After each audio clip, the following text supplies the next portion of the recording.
Students protest gun violence on the steps of the old Florida Capitol in Tallahassee. Credit Mark Walhiser. President Donald Trump indicated he is open to raising the minimum age for buying a semi-automatic weapon from 18 to 21 in the wake of the Florida school shooting that claimed 17's.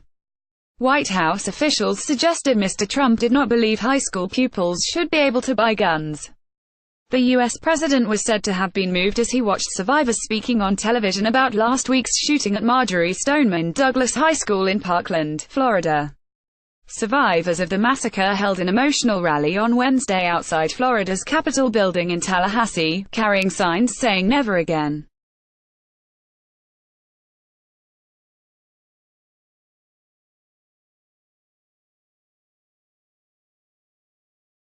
Our lawmakers, have failed to act. We, the next generation, will not fail. Ban assault weapons. Last night, Mr. Trump was due to host parents, teachers and pupils at the White House for a listening session. In Florida, an aide to a state congressman was sacked after spreading a conspiracy theory that some of the Parkland teenagers were actors. Jacqueline Corrin, the school's 11th A grade class president, responded on Twitter, "We are kids, not actors. We are kids who feared for our s while someone shot up our school." The Parkland massacre was carried out by Nicholas Cruz, 19, who had bought an AR-15 style semi-automatic weapon legally when he was 18. Gun-related incidents at U.S. schools this year. He also had around 10 other guns. Under current national law in the United States, gun dealers cannot sell handguns to anyone under 21, but the minimum age for long rifles, including semi-automatics, is 18. Some states have already put in place their own stricter age limits, but not Florida, which has been nicknamed the gunshine state. Mr. Trump was said to have shown particular interest in raising the minimum age when the idea was suggested by Geraldo Rivera, a television personality who appears regularly on Fox News, during dinner at Mar-a-Lago at the weekend. Mr. Rivera confirmed that Mr. Trump had seemed deeply affected by the shooting, and that he was shocked and distressed.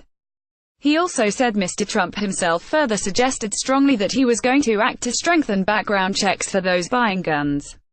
Timeline. Florida school shooting. The White House said the age limit was certainly something that's on the table and it had not closed the door on any front. Late on Tuesday, Mr. Trump wrote on Twitter, "Whether we're Republican or Democrat, we must now focus on strengthening background checks." Mr. Trump has already moved to ban bump stocks, a device that allows semi-automatics to be converted to rapid automatic fire. Any further gun control measures would set him on a collision course with the National Rifle Association, America's biggest gun lobby, which endorsed him and spent $30 million on his presidential campaign. But White House officials said Mr. Trump had in private been swayed by the words of the Parkland teenagers like Emma Gonzalez, who dared a speech in the wake of the tragedy that resonated widely. In addition to raising the minimum age, other ideas under consideration by the Trump administration include armed teachers and putting retired police officers in schools. Meanwhile, celebrities backed a planned march in Washington next month demanding gun control. Oprah Winfrey, George Clooney, and Steven Spielberg each donated $500,000 towards the march.